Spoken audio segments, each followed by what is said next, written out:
Olá, amigos e amigas, sou Luiz Rorato, escritor e poeta, e tenho mais um recado importante para vocês. Antes, eu gostaria de pedir que vocês compartilhem o meu canal, inscrevam-se, não custa nada, é bem fácil, é só bater o dedinho ali naquela tarja vermelha onde está escrito inscrever-se. Ative o sininho para receber novos vídeos e também dê aquele like caprichado, aquele joinha, por favor, tá certo? Se gostarem do vídeo, obviamente. Lembrando que neste canal eu tenho 7 playlists divididas por assuntos a saber: como ser feliz, ou melhor, como fazer sucesso e ser feliz, como ser romântico, como ser criativo, experiências de vida, educação e cidadania, projetos de lei que o Brasil precisa e se eu fosse presidente. Lembrando também que todos esses vídeos, ou a grande maioria deles, são quase 400, são baseados nas minhas próprias experiências de vida e observações e também no conteúdo dos vários livros que eu escrevi, 35 ao todo por enquanto, 6 dos quais já estão à venda, tá certo? Dito isso, vamos ao assunto de hoje. Eu não sou vidente, não sou profeta, mas eu vou arriscar um prognóstico para daqui a um ano e 2 meses, mais ou menos. Vamos supor que hoje seja o dia 10 de julho de 2022, quando já estarão se iniciando as campanhas para a presidência da República de 2022. E, obviamente, para as campanhas proporcionais também de senadores, deputados federais, deputados estaduais e governadores. Dito isso, vamos ao cargo de presidente, que é o mais interessa. Hoje, até existem pesquisas aí de algumas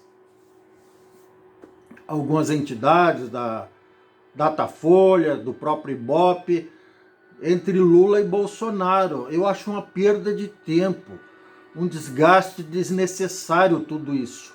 Porque eu estou falando como se eu estivesse já 1 ano e 2 meses à frente, e eu vou dizer o seguinte: nem Lula nem Bolsonaro.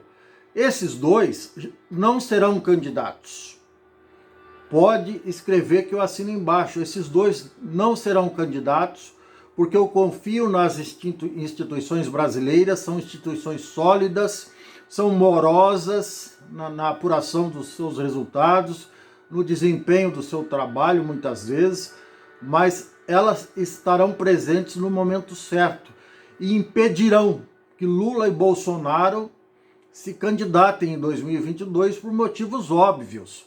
O Lula, apesar dele ter tido a sentença anulada pelo ministro do Supremo Edson Fachin há meses atrás, ele não foi absolvido, ele não foi declarado inocente nesses 2 processos que ele já tinha sido condenado em segunda instância.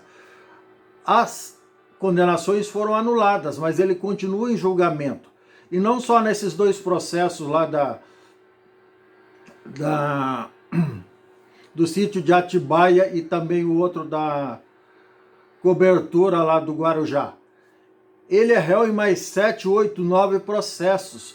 E esses processos estão em andamento, apesar da pandemia. E até lá eu tenho certeza que a justiça não vai deixar o povo brasileiro desamparado e ser refém de uma sandice, de uma insanidade dessa, do Lula sair candidato a presidente. Esse cara, apesar de muita gente pensar o contrário, ele já causou muito prejuízo ao país.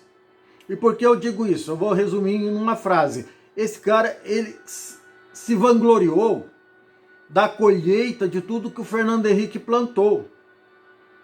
Mas ele mesmo não plantou nada. Tanto é que quando era a hora da Dilma plantar o que o Lula plantou, não tinha nada para colher, só tinha coisa ruim, só tinha erva daninha na seara da política pública brasileira a nível de governo federal. Aí ela acabou sofrendo impeachment, porque o Lula lá atrás não plantou nada que prestasse.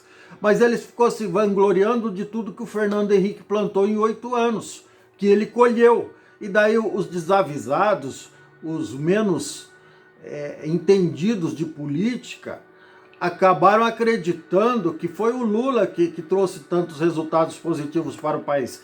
Na realidade, ele estava colhendo o que os outros plantaram. O que os outros, especificamente o que o governo Fernando Henrique plantou de bom para o país. E hoje o país vive nessa tragédia, com quase 15 milhões de desempregados, herança do governo do PT, e uma série de outros desastres que são acometidos no Brasil, herança do PT e agravados pelo Bolsonaro, que também não é flor que se cheire. Esse cara aí, o último que eu citei, ele responde a vários processos também, inclusive por 5 funcionários fantasmas que ele tinha no gabinete dele de deputado federal. Os filhos deles todos respondem processo. O Eduardo, que é senador, o Eduardo, não sei, eu confundo esses caras. O 01, 02, sei lá, um dos zeros aí. O 0 à esquerda, que é o presidente, responde. Aí o 01, acho que é o senador.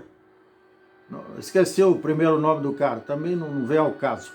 O senador lá, filho do 0 à esquerda, ele responde a processos por rachadinhas e outras coisas mais. Então, nenhum deles deveria voltar a ser candidato. Todos eles, inclusive o Lula, deveria ter como se faz no esporte. Quando o cara apronta, tem que ser banido do esporte. Lá no esporte é assim que funciona. Quando o cara apronta na política, tinha que ser banido da vida pública. Simples assim. Aliás, eu fiz um projeto de lei, eu gravei um vídeo sobre isso. Que todo cara que é condenado, obviamente, não que é suspeito ou que esteja respondendo processo, mas uma vez condenado, em segunda instância, o cara tem que ser banido da vida pública. Não pode nem fazer concurso para servidor. Essa é a minha proposta. Então, eu quero deixar claro, como se hoje fosse 10 de julho de 2022, nem Lula nem Bolsonaro. Nós teremos outros candidatos. Eu vou até arriscar alguns nomes aqui, nesse meu exercício momentâneo de profeta. O João Dória, de São Paulo, vai ser candidato, provavelmente o Boulos, lá do PSTU, e talvez o Almoedo, e mais uma meia dúzia vão ser candidatos. Mas Lula e Bolsonaro não serão candidatos à presidência em 2022 e nem a qualquer outro cargo, porque eles estarão impedidos pela justiça. Pode escrever que eu assino embaixo. E não sou profeta e nem vidente, como eu disse no começo. É tudo uma questão de lógica. É tudo uma questão de lógica racional e principalmente de respeito ao povo brasileiro, tá certo? Falando em escritor, vou mostrar mais uma vez o meu livro aqui, ó. A Chave da Fortuna. Muito bom esse livro, eu recomendo, tá certo? Apesar de ser suspeito para recomendar, eu recomendo. R$25 por enquanto, tá bom? É isso. Valeu, pessoal, um grande abraço, até mais.